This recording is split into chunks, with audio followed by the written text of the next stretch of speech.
आज मंत्रिपरिषद में 10 मामलों में निर्णय हुए हैं। पहला मामला परिवहन विभाग से संबंधित है। इसमें जो टैक्स डिफॉल्टर्स हैं, जो परिवहन विभाग में जैसे ट्रैक्टर ट्रेलर हैं, बैटरी चालित गाड़ियां हैं, परिवहन और गैर परिवहन वाहन हैं, जितने भी टैक्स डिफॉल्टर हैं उनको अगले 6 महीने के अंतर्गत यह छूट दी गई है कि वो टैक्स के साथ जो मूल टैक्स है उसके साथ 30% जो डिफॉल्टिंग जो अर्थदंड है उसका भुगतान कर वह सेटल कर सकते हैं। इस मामले में बहुत लोगों ने क्लेम फाइल किए हैं, काउंटर क्लेम फाइल किए हैं, कुछ पर सर्टिफिकेट केस हैं। ये सारे जितने भी मामले हैं विभिन्न न्यायालयों में, इससे वह छुटकारा पा सकते हैं और सरकार को एक तरफ से जहां राजस्व प्राप्ति होगी, वहाँ जितने भी हमारे वाहन मालिक हैं, वाहन के जिनको टैक्स भुगतान किया जाना है, वह सब छूट पा सकेंगे। इसमें ट्रैक्टर और ट्रेलर में एक मुश्त 30,000 रुपये 30,000 रुपीज़ जो है वह जमा कर सकते हैं एक मुश्त, और बाकी सभी गाड़ियों पे मूल और 30% राशि जो है वह भुगतान करके वह छूट पा सकते हैं। तो ये पहला एजेंडा है ट्रांसपोर्ट विभाग का। दूसरा है शिवहर जिला में 520 आसन वाले अन्य पिछड़ा एवं वर्ग एवं कन्या आवासीय +2 उच्च विद्यालय के भवन निर्माण की स्वीकृति दी गई है। इसमें 48 करोड़ 95 लाख 80 हज़ार 48 करोड़ 95 लाख 80 हज़ार रुपये की प्रशासनिक स्वीकृति कैबिनेट ने दी है। तो शिवहर जिले में 520 आसन वाले एक अन्य पिछड़ा एवं कन्या आवासीय +2 विद्यालय के भवन निर्माण की स्वीकृति, इसमें ज़मीन का भी है और भवन का भी है। तो 48 करोड़ 95 लाख 80 हज़ार। तीसरा है, आपको जानकारी होगा कि जल जीवन हरियाली के अंतर्गत जो गंगा जल आपूर्ति योजना है वह राजगीर में है, आपका बिहार शरीफ में है, गया में है। तो नवादा का भी योजना कार्यान्वयन आरंभ हो गया था। इसके लिए जो मूल प्राक्कलन है उसका संशोधन किया गया है और इसकी घटनोत्तर स्वीकृति दी गई है। अब ये 4,515.70 करोड़ की योजना हो गई है कुल, और अब गया, राजगीर, गया, बोध गया शहरों की का जो मूल जो योजना थी उसके साथ अब नवादा भी जुड़ गया है। नवादा के लिए भी अलग से योजना कार्यान्वित होगी और ये उसी योजना का अंग माना जाएगा। तो मूल प्राक्कलन इसका हो गया 4,515.70 करोड़, और इसी के की पोस्ट फैक्टो मतलब घटनोत्तर स्वीकृति मंत्रिपरिषद ने दी है। नवादा का है? हाँ, नवादा का जो एक्सटेंशन हुआ है जो राशि है 45 नहीं, ये पूरी फुल कंप्लीट मतलब कंप्लीट योजना जो है, पहले 4,174.81 था, 4,174.81 था चारों साल के। हाँ, जो पुराना वाला, उसके साथ नवादा जोड़ने के बाद आपका 340.89 हुआ, 340.89। अभी 4,515.70 हो गया। तो नवादा शहर का अपना इंडिपेंडेंट योजना है, किंतु इसी का पार्ट है। मतलब पानी यहीं से गंगा का जाएगा, अलग से वहाँ पे स्टोर होगा और अलग से आपूर्ति होगी। तो ये नवादा के लिए परियोजना है। ये चतुर्थ जो कृषि रोड मैप कार्यान्वित हो गया था, आपको याद होगा कि कैबिनेट ने, मंत्रिपरिषद ने इसे स्वीकृति दी है। और इसी के अंतर्गत परंपरागत कृषि विकास योजना, जिसमें जैविक है, जिसमें ऑर्गेनिक खेती है और कीट एवं रोग के उपचार के लिए बायोपेस्टिसाइड्स का प्रयोग किया जाता है। तो परंपरागत जो हमारी कृषि प्रणाली है उसके लिए 30 करोड़ 16 लाख 65 हज़ार रुपए की योजना कार्यान्वयन हेतु स्वीकृति दी गई है। तो ये फोर्थ जो कृषि रोड मैप है उसकी कंपोनेंट वाइज योजनाएं स्वीकृत शुरू हो गई हैं, तो उसी में ये है।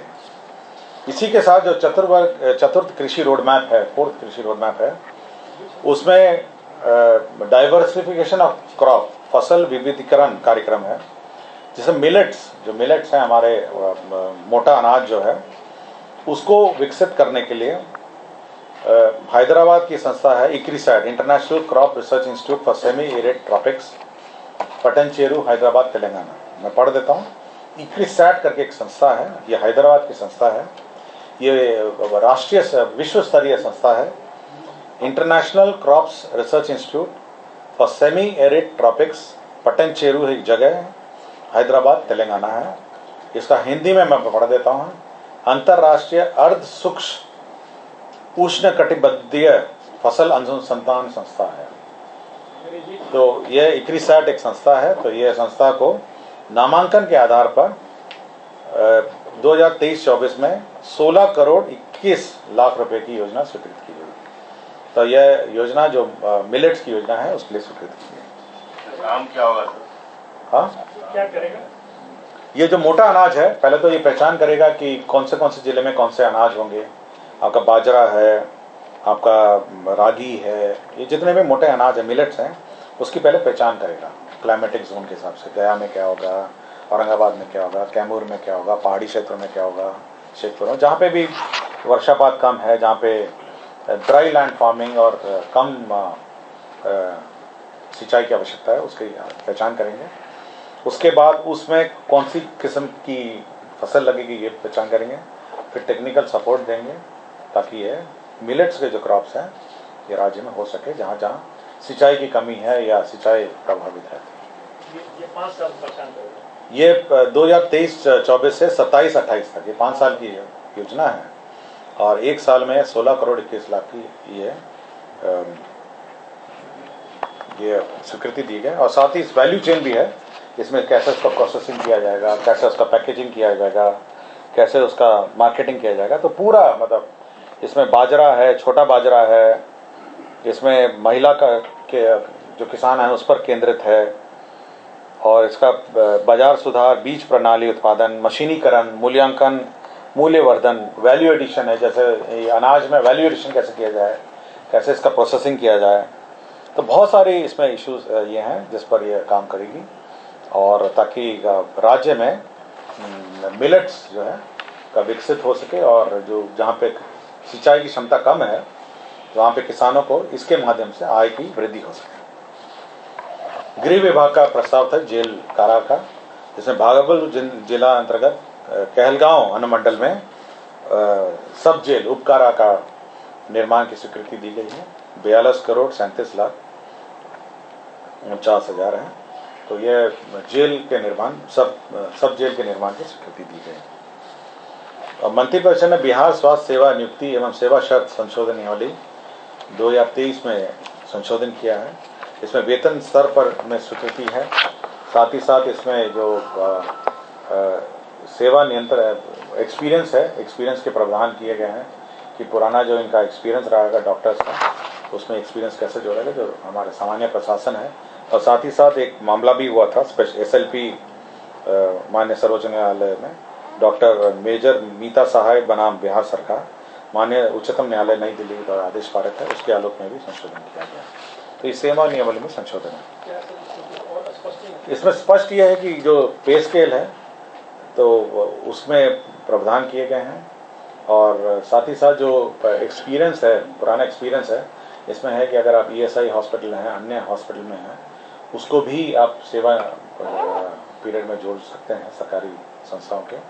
और साथ ही साथ जो संविदा पे नियोजन होता है 5% प्रति अंक का 5 साल के लिए 25% का, वो भी इसमें प्रावधान किया गया।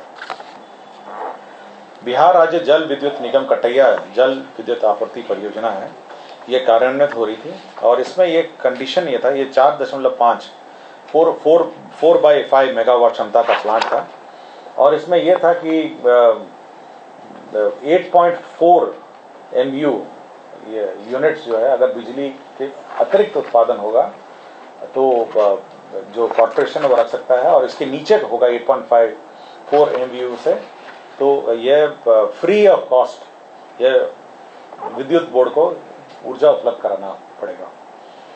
अब यह हुआ कि 4.5 में 8.4 MU मेगा यूनिट से ज़्यादा का भी उत्पादन हुआ ही नहीं, जिस कारण से कभी भी इस संस्था को पैसा मिला नहीं और फ्री में ही बिजली देना पड़ गया बिजली बोर्ड को।